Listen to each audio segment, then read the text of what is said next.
Level 1. The penalty, $100 Courthouse. The metal detector whines, a sharp, flat note that cuts through the fluorescent hum of the municipal lobby. You are 24 years old. You operate a sit-down forklift in a refrigerated meatpacking facility in Omaha. Your hands are rough, calloused from pulling frozen pallets, and no amount of scrubbing gets the scent of industrial ammonia out of your cuticles. You are wearing a gray suit you bought at a discount outlet for a cousin's funeral 3 years ago. The shoulders are too wide, the fabric holds the summer heat like a damp towel. The security guard, a man chewing on a plastic stirrer, doesn't look at your face. He points a black plastic wand at your belt buckle. "Step back," he grunts, his eyes scanning the empty space just past your left shoulder.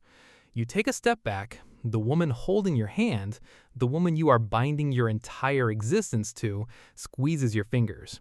She's wearing a simple white sundress, shivering slightly in the punishing, sterile air conditioning of the government building. You reach into your pocket and place exactly $100 in crumpled 20s into a gray plastic bin along with your car keys. At this level of society, your love is not a celebration. It is a bureaucratic chore. You are a friction point in the state's mourning. You wait on a wooden bench outside courtroom 3B. The wood is grooved by the nervous fingernails of 10,000 people who sat here before you, sweating through their own cheap clothes. When the clerk calls your name, she mispronounces it. You try to correct her. She is already walking away, assuming you will follow her like livestock. The judge doesn't offer a speech. He checks his watch. "Do you take this woman?" he asks, delivering the words with a deadened efficiency of a fast food drive-through operator. It is over in 3 minutes. You walk out of the building. You try to catch the eye of a passing taxi to take you to a diner for pancakes to celebrate. 3 empty cabs speed past. The drivers take one look at your ill-fitting suit, the bare street corner, and the cheap paper envelope in your hand, and they calculate your worth. You are a low-margin fare. You are a risk. You are penalized for being poor. Level 2. The Invisible, $3,000 Community Hall. You are a 30-year-old municipal water plant technician in New Mexico. You have a pension plan. You have a modest savings account. You want a real party, but you do not have real leverage. You rent the local Veterans of Foreign Wars Hall. It smells faintly of stale draft beer, floor wax, and decades of bingo nights. Here, the world does not actively punish you, but it treats you as entirely invisible. You are not a client, you are a nuisance. You call a local barbecue joint to cater. The phone rings for 3 straight minutes. When the manager finally picks up, his tone is distracted, annoyed. You ask if they can provide warming trays. "We just dropped the aluminum pans off, buddy. You set them up." He demands a certified cashier's check 2 weeks in advance. He does not trust your credit. Society views your tier of wealth as precarious, and therefore you are treated with baseline suspicion. On the day of your wedding, you are the one sweating. You are in your dress shirt hauling 30-pound bags of ice from the trunk of your cousin's sedan because the venue's ice machine is broken. The hall manager, an elderly man who lives for petty authority, stands by the thermostat with his arms crossed. When you ask him to turn the air conditioning up because your guests are sweating, he taps a laminated sign on the wall. Temperature remains at 72 degrees, no exceptions. He enforces the rules strictly because he knows you have no power to cost him his job. You cannot ruin this venue's reputation. You are processed, permitted to use a space, and entirely ignored. Level 3. The Stretch, $15,000 all-inclusive banquet room. You are a 29-year-old shift manager at a mid-tier logistics firm in Chicago. You have a car payment and decent credit. You finance a princess-cut diamond. You book the gold package at a massive windowless banquet hall off the interstate. It features faux marble columns and heavy velvet drapes designed to hide the cinder block architecture. Welcome to the zone of immense psychological pain. You are stretching your budget to the absolute breaking point to buy the illusion of arriving. You desperately want to be treated like you belong to the middle class. The venue coordinator, a woman with a sharp blazer and an iPad, calls you babe and hun. She pours you a glass of cheap Prosecco during the tour. But the moment you try to customize your life, the trap snaps shut. You ask if you can bring in a specialized baker to make a vegan cake for your sister. The coordinator smiles, but her eyes go dead. She taps the heavy cardstock of your contract.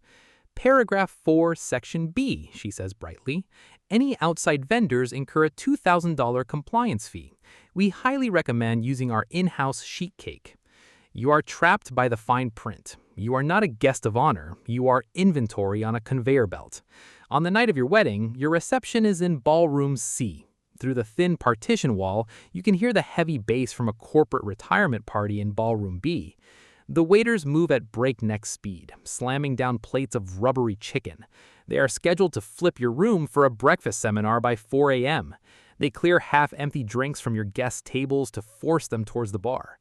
The world knows you are stretching. They know you are desperate to perform success, and they tax you for that desperation. You leave the hall with $12,000 in credit card debt, sitting in the back of a rented town car, feeling a sinking, hollow sensation that you fooled absolutely no one. Level 4. The Shift. $40,000 country club.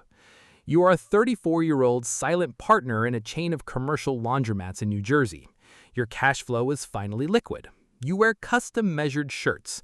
You book a private country club nestled behind wrought iron gates at the end of a winding, tree-lined driveway. For the first time in your life, you feel it, the shift. It happens the moment you pull your leased Mercedes up to the valet stand for your venue tour. You don't look for parking. You don't walk across hot asphalt. The valet opens your door before you even put the car in park. The catering director steps out to greet you. He does not call you hun. He does not point to a contract. He says, "Mr. Rossi, right this way, sir." He walks you through heavy oak doors. You notice the hinges are completely silent. That is the first true marker of wealth you experience. The silence. There is no clattering of dishes. There is no rushing. The friction of the world is suddenly buffed away. You sit down in a leather-backed chair for a tasting. They pour champagne into real crystal flutes. You notice the weight of the glass in your hand. It feels substantial, permanent. The vendors return your emails within 20 minutes. They do not dictate rules to you. They ask about your vision. But this respect is highly transactional. It is a performance. The country club staff is polite, but they are constantly steering you. The sommelier gently suggests the upgraded wine package, using a tone that implies your guests would expect a certain caliber of Napa Valley Red. He leverages your insecurity. You are finally allowed to sit at the adult table of society, but you are still painfully aware that you are paying an admission fee for the privilege of the title, Sir. Level 5. The Performative Estate. $100,000 Pinterest Estate. You are a 32-year-old owner of a boutique digital marketing agency in Austin. You live and die by aesthetics. You have equity, but you are cash poor. You book a historic botanical garden. This is the peak of performative success. Every single detail is obsessively curated for the drone camera, the photographer, and the inevitable social media gallery. You rent vintage, mismatched velvet lounge chairs. You hire a mixologist who uses a blowtorch to smoke cedar planks for the signature cocktails. The world treats you like a VIP, but internally, the anxiety is crushing you. You are dealing with high-end, boutique vendors who handle true wealth daily. They can smell new money from a mile away. You sit down with a prominent floral designer in her minimalist studio. You ask a simple, logistical question about the price of imported Dutch peonies versus local roses. The florist pauses. She gives you a subtle, icy look of condescension. She knows you are budgeting.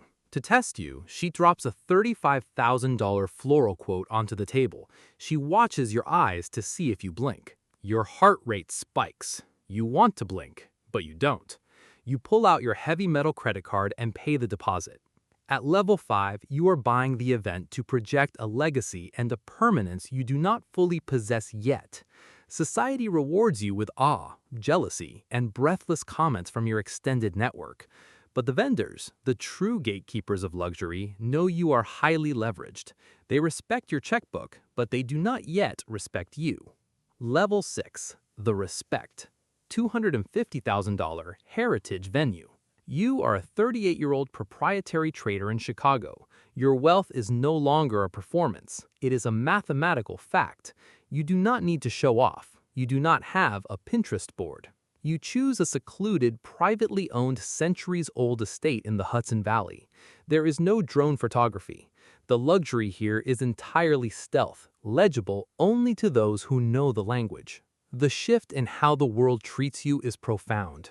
You are no longer a customer to be upsold. You are an asset to be protected. The chef you hire doesn't offer you a tasting menu from a laminated list. He flies into the city to meet you at your penthouse.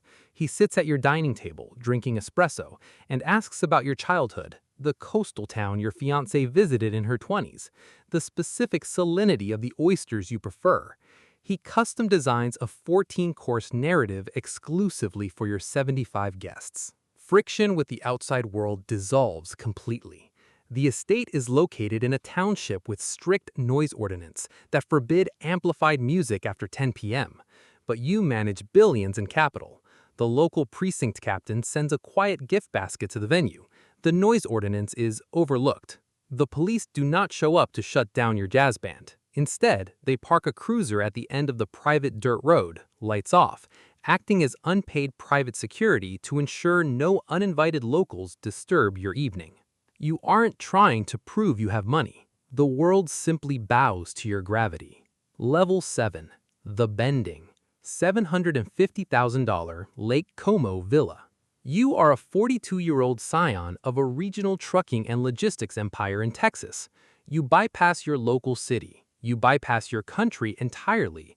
You fly 120 guests to a historic terraced villa on the edge of Lake Como, Italy. The rules of modern civic society officially stop applying to you. When your guests arrive at the international airport in Milan, they do not stand in the agonizing, winding, fluorescent lines of customs. Your fixer has arranged for a private diplomat lane to be opened. You are moving over 100 human beings across international borders, and the sovereign European government is expediting the process simply because of the sheer density of capital you represent. When you arrive at the town square near your villa to board the vintage wooden speedboats, you notice something strange. There are no tourists on the docks. The local mayor has quietly closed a public historical street. You didn't ask for the street to be closed. You didn't pay a specific permit fee for it. You didn't even know it was an option. It was done for you as a proactive courtesy. Society is now anticipating your comfort before you even realize you need it. The world is bending its own infrastructure, pausing the lives of everyday citizens just so you do not have to endure the sight of a backpacker while you board your boat. Level 8. The Influence. $2 million custom build. You are a 45-year-old founder of a niche aerospace manufacturing company. You don't rent venues anymore. You build them. You secure an empty, pristine Cliffside in Big Sur.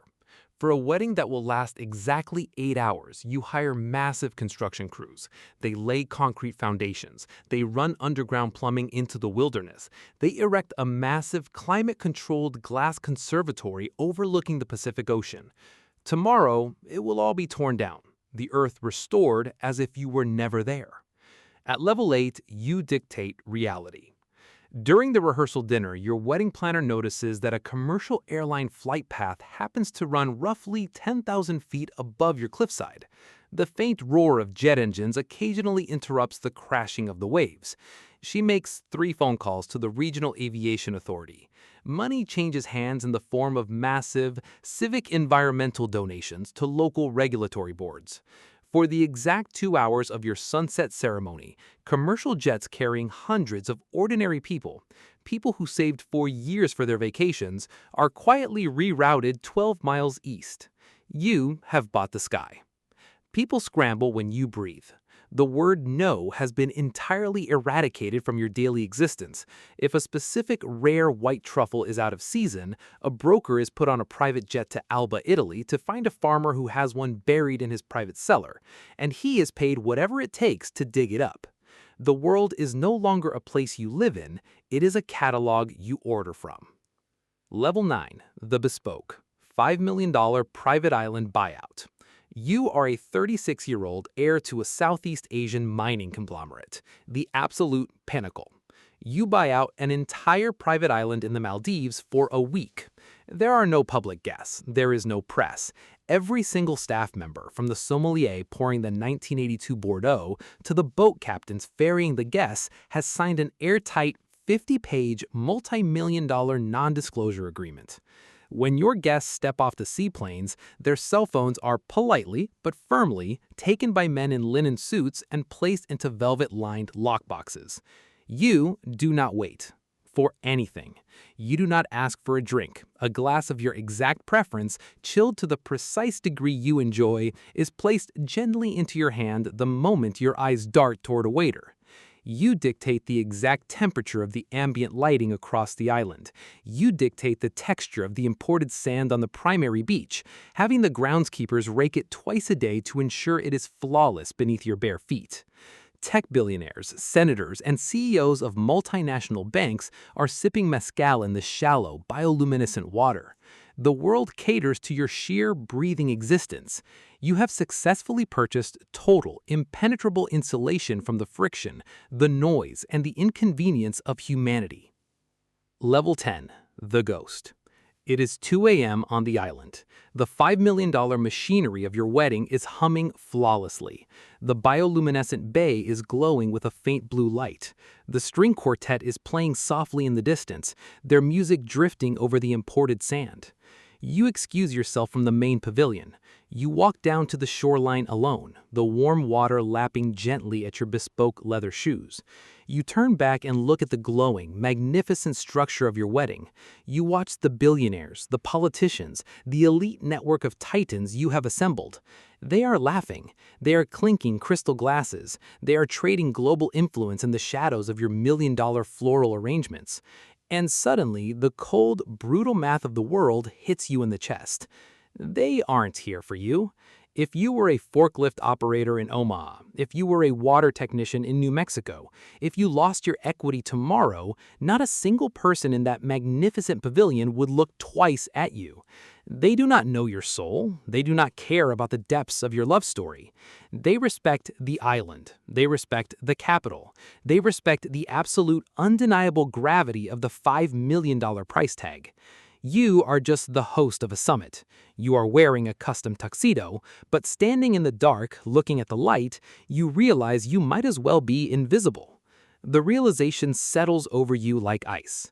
You have spent a fortune buying more and more expensive illusions of respect, demanding that the world bend to your will. But at the absolute top of the world, surrounded by everything money can buy, you are just as much of a ghost as the man at the bottom. The world never respected you. It only ever respected the item. Thousands of miles away, on a dreary Tuesday morning, a young forklift operator in a cheap, dark suit stands at a metal detector in a municipal courthouse. He empties his pockets into a gray plastic bin, counting the exact cash he needs to buy a marriage license. He looks stressed. He feels small. He thinks if he just works harder, if he just makes a little more money, if he just climbs a little higher, the world will finally see him. He doesn't know. He has no idea.